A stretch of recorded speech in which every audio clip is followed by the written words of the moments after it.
Vamos entonces a nuestro último bloque de este programa sobre educación superior para el siglo XXI. Primero vamos a conversar con Rafael Vidal respecto de los profesores en el tema de la innovación y finalmente las reflexiones finales sobre lo que ha sido este seminario de 3 días acá en Santiago. Rafael, estábamos hablando de innovación, estábamos también hablando de educación formal, informal. ¿Saben los profesores qué es lo que tienen que hacer hoy? El rol del profesor está cambiando y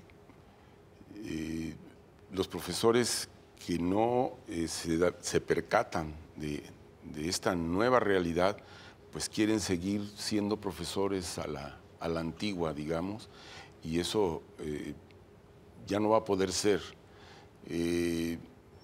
Hay nuevas instituciones que los profesores están en su casa y dan su charla desde la casa.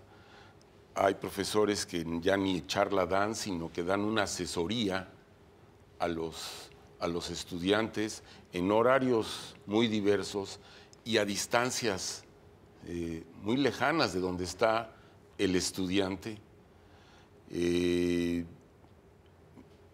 Los alumnos mismos ahora tienen un encuentro con el profesor que es muy distinto del que nosotros solíamos tener, ¿no?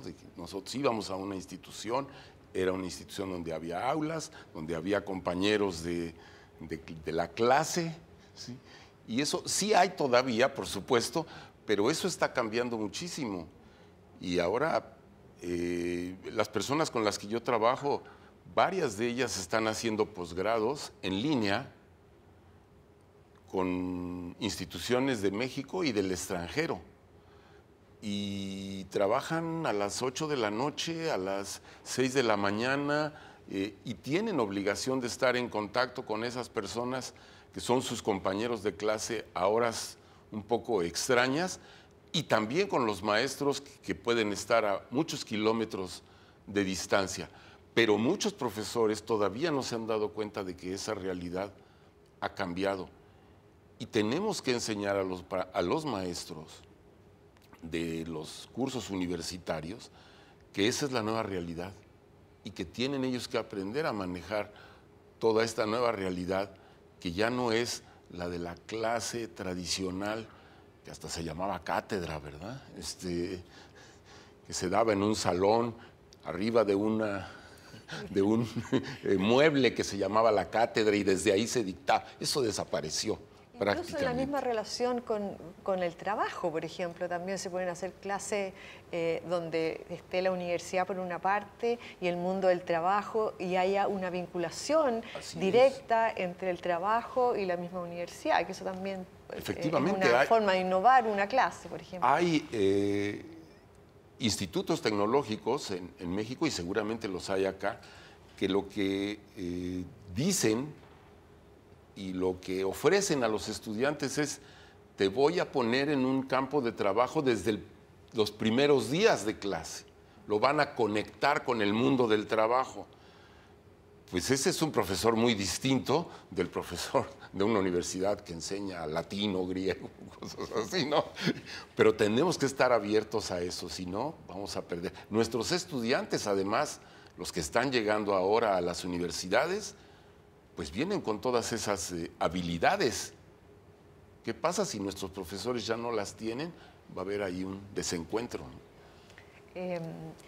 Y para finalizar, también nos gustaría tener una reflexión compartida respecto de las conclusiones del seminario. Ustedes estuvieron reunidos durante 3 días intensos, María José, y nos encantaría conocer cuáles son tus tópicos de resumen de estos 3 días. En un minuto. A ver, yo creo que el seminario lo que hizo fue enfatizar la necesidad de pararse y pensar en la educación superior que tenemos y la educación superior que necesitamos. Y yo creo que es cierto todo lo que hemos dicho de que tenemos que centrarnos en una educación que piensa en los estudiantes diversos que recibimos, que piensa en las habilidades y competencias que tienen que tener para desempeñarse en el mundo del trabajo, que es capaz de hacerse cargo metodológicamente de su formación. Pero lo que no nos podemos olvidar es que la educación superior es también un periodo de formación personal. Y que entonces sí, tienen que aprender a ser buenos profesionales, tienen que aprender a seguir aprendiendo a lo largo de la vida, pero tienen que aprender a vivir en sociedad. Tienen que aprender a entender cómo es la sociedad en que viven. Y una sociedad que hoy día cada vez es más amplia y diversa porque las fronteras cada vez están más desdibujadas. Cuando yo vivía en Estados Unidos hace 1000 años, nunca me comuniqué con Chile porque era muy caro. Hoy día uno está conectado todo el tiempo con todo el mundo. Entonces, esa mirada de vivir en un mundo globalizado no es solo para poder ir a trabajar a Australia o a los Emiratos Árabes. Es para aprender a vivir y reconocer la diversidad, aprender a reconocerse como parte de un mundo que es amplio y diverso. Y no nos podemos olvidar de eso.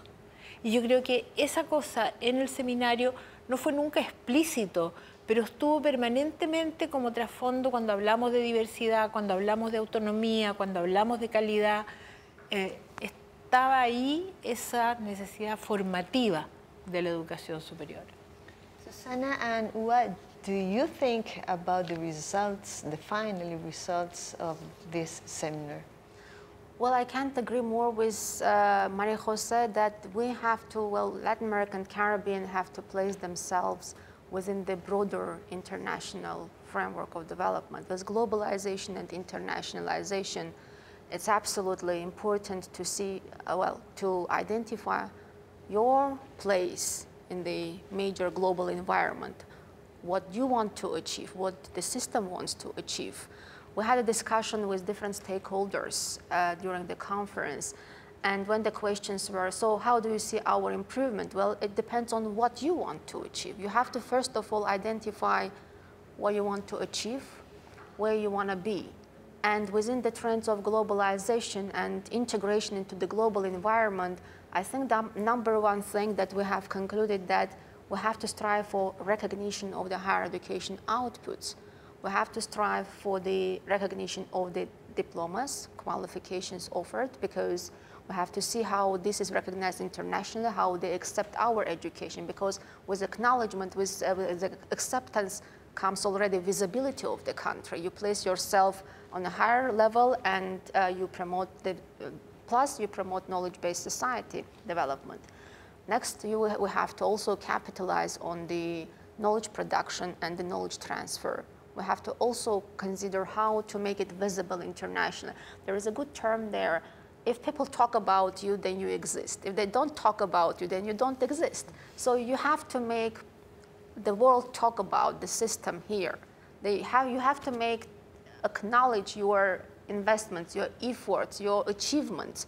And this should be done through the robust recognition procedures that you should be putting in place.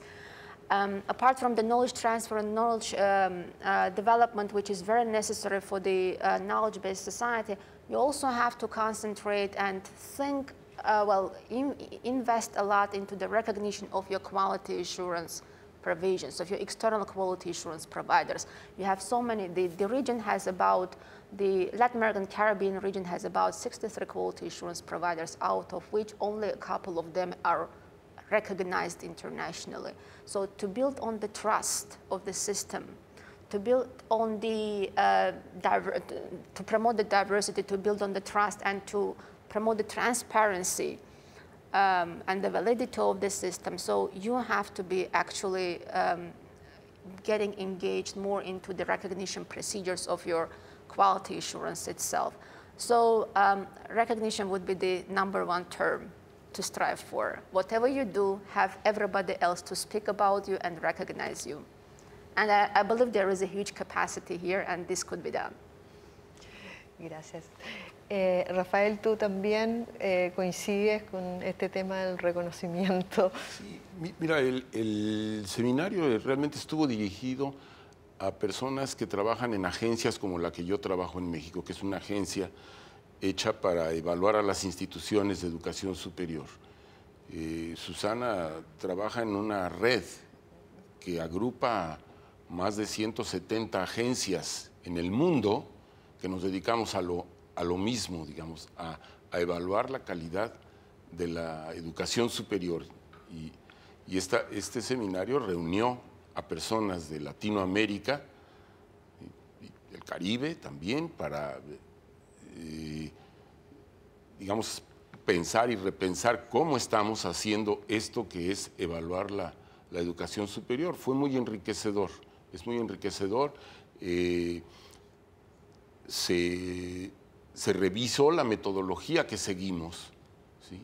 Y se revisa la manera como son las buenas prácticas para hacer la evaluación, respetando a las instituciones, respetando a las maneras de ser de cada país, pero no dejando que la exigencia sea blanda o ligera, sino que sea efectiva y útil para la educación de cualquiera de los países que estábamos ahí. Muchas gracias. Hay una cosa que a mí me gustaría agregar. Tal vez un tema que fue muy bien tratado fue el tema de la autonomía. Porque tendemos a pensar que autonomía es casi hacer lo que uno quiere. Y se insistió mucho en la necesidad de una autonomía, se habló de una autonomía viva, de una autonomía de servicio, de una autonomía facilitadora, pero sobre todo de una autonomía responsable. Y yo creo que ese punto es crítico. Cada institución tiene que asumir la responsabilidad por su calidad y asumirla a su pinta, a su manera de hacer las cosas, porque ese es el ejercicio de la autonomía, pero no puede hacer cualquier cosa. Tiene que pensar en sus estudiantes, en el desarrollo del conocimiento, en su contribución al desarrollo de su país.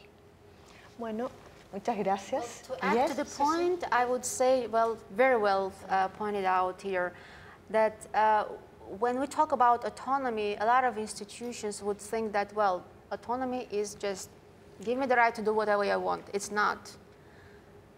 Everything has to be well balanced because this is a well balanced world. Once you ruin something, everything else gets ruined. You know, everything is so interconnected.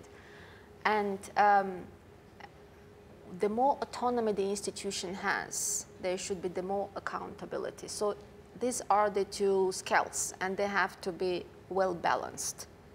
So if you increase the autonomy, you have to also increase the accountability, because at the end of the day, the governments are responsible for their higher education systems. If the higher education or if the education fails, then the government fails in terms of the society will not longer trust the government. So they have to take care of it, and by increasing the autonomy, a robust accountability mechanisms also have to be set in place to balance the system. Okay. Muchas gracias, les agradecemos a los tres y además con esta misma autonomía terminamos este programa sobre educación superior para el siglo XXI. Nos vemos en una próxima oportunidad. Todo este material sinóptico está en Canal 13i, por lo tanto ahí se puede apreciar.